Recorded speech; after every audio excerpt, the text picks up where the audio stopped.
Ар кимге туулган жери Мисир деген сөз алмыстактан бери ооздон оозго айтылып келе жатат. Жер тагдырына эл тагдыры байланат эмеспи?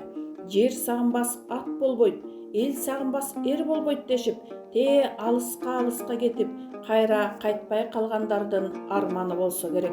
Ооба, тарых барактап караганыбызда эле улуу Манас эпосы алгач эсибизге келет. Манас баатыр ала тоосун, ысык көлүн сагынбаса, жерин сагынбаса, бир келген өмүрүн сайып, ушул жер үчүн алоолонгон кызыл от кечип, кашык канын төгүп эмне кылат эле? Кыргыз жери биздин ата-бабалардын кан тери менен корголуп, кара жаны менен мурасталган ыйык жай. Ушул жерден баркына жетсек, ошондо барып адам болсок, анан барып эл болдук десек жарашат. Ар бир адамдын киндик кан тамган, кир чайкаган чакан айылы бар. Ала тоонун касиет жылоологон айтылуу ат башынын чыгыш тарабынан Ат башы дарыясынын түндүк жээгинде жайгашкан жер соорусу аталган 100 жылдан ашык, мүмкүн андан көп тарыхы бар Чакан бирлик айылы жайгашкан.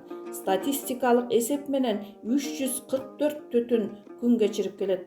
Айылдан таланттуу, мыкты обончу, ырчы, сүрөтчү, манасчы, акын, дарыгер, журналист, илимий кызматкер, дин өкүлдөрү, эл агартуунун отличниктери, депутаттар чыккан. Бул айылдын тарыхын изилдеп, китепке айланткан 1958 жылы жарык дүйнөгө келген айылдын атуулу Мамытбеков Дүйшөнбек Аттокуровичтин Бирлик баян аттуу тарыхый энциклопедиялык китебинин бетачары 2024 жылы 21 декабрында Мырзахматов Самидун атындагы мектепте болуп өттү.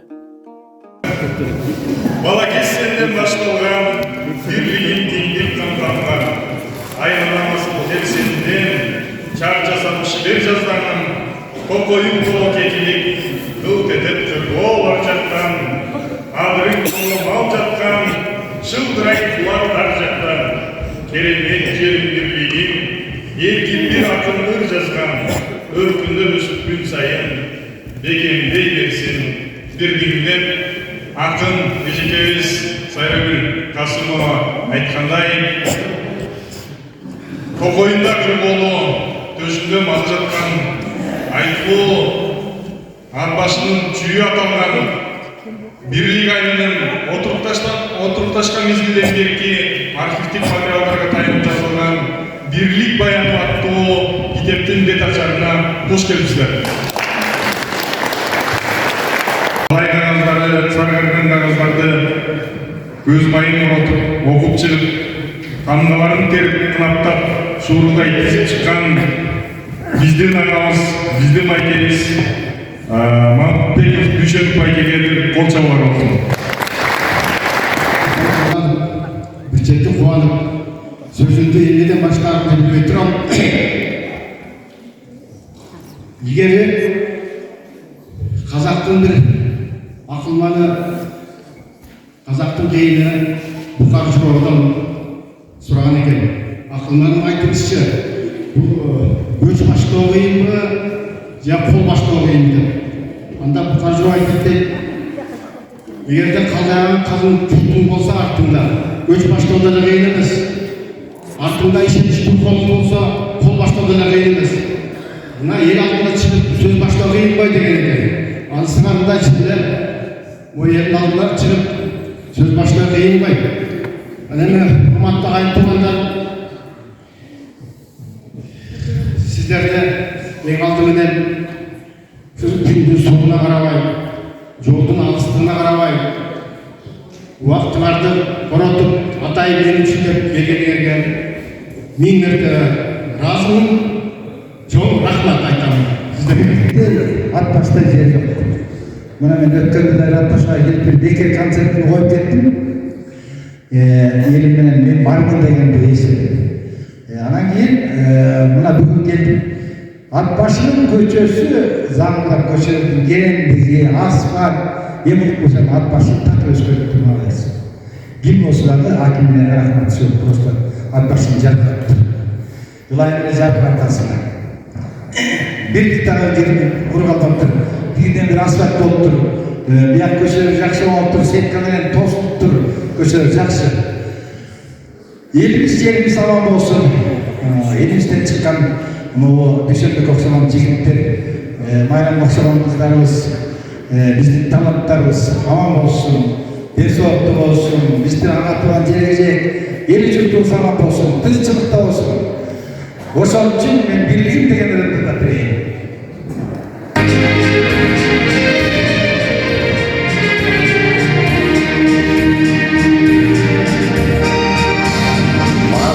Senin baştan bir gün geldi anlamdan aylanamazsın gerisinden çakacasam şiir yazdan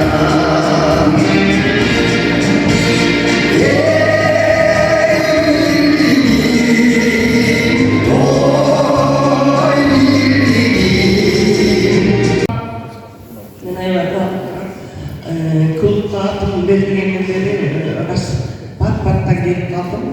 Tanıyanlar yeterli tanıp degендей. Ayet деген жақсы нәрсе. Құшайымыз бар болсын, жеріміз гүлдеп өссін. Бізден ұлы ақсақалдар, апалар, eski tanışlar, biz tanып қалған ақсақалдар, олар азайып, олардың жаштары жаңарып бара жатады. Ақсақалдарымыз аман болыңыздар, жаштарымыз көбейсін, ақылды есті балдар болсын, бар болсын бірлігім. Сен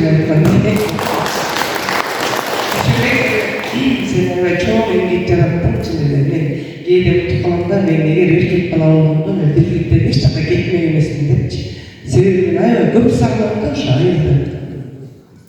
Сен чоң еңбек жасадың, бүкіл алтын. Бар бол, мен солықта бол. Жөнеле жүре бермей ошо еліңде жеріңде мақтап, танытап, ошо китеп жазғаннан өзі де қанша. Сен ең чоң еңбек жараттың. Бар бол алтын, бақытлы бол. Қарындың жақсы үйлерінде өмір сүр. Ел ішінде аман бол, ел кітап керек, ырдың барын маған жаздырып, мені сен ырчы боласың, сен мен жақсы бала өсіп, сен ырчы боласың деп қойшы. Ошай үшін мен ырчы болам, сен чоң мені ырчылықтары балашы да, сен бұл жен чоң десің.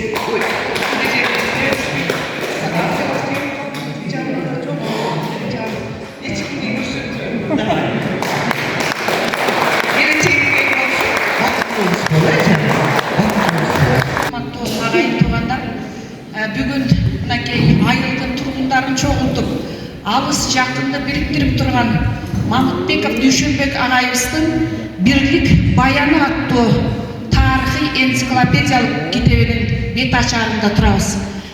Ағайдың бұл китебі Қара-Қырғыз автономиялық облысының түзілгендігінің 100 жылдығына чоң белек болды. Ағай бұл Қырғыз Бірлік айылының тарихына чоң салым қошты. Бірлікке тарих жаратты десем жаңылышпаймын. Ағайдың әрбір китебі барағында біздің айылдың ата-бабаларымыздың исі, тұрмышы, оор қишалыштары чалдырған екен. Бұл китепті барақтап отырып, мен ошол 100 жыл мұрдағы жашуаны көз алдыман өткөрдім. Ағай қиналбай, қысталбай деп ойлап, себебі ағай мемлекеттік қызматтарда іштеп тұрды. Мен бала кезімнен біліп, ағай абдан жауапкершілікті, тыққан, таза ушул бойынша екен ағай. Анан ошол менен документтери дагы тыққан, ретті қылып аябай топтогон. Орыс тілінен қырғыз тіліне котормун. Мұны дағы так ережелер менен которуп тур. Мен китепти башынан аяғына чейин қарап шықтым. Ағайға эмне дейм? Ағай азаматсыз. Сіз ушул айылдың әрбір басып өткен адамдарының документтерин чогултуп, алардын ишин диккаттык менен иштеп, китепке айлангандыргандын өзү эле чоң эртик деп эсептейм. Бул китеп биздин айылыбыздын келечектеги эртеңки жаштардын көпүрөсү болуп калды. Бул түбөлүктүү байлык, бул мурас.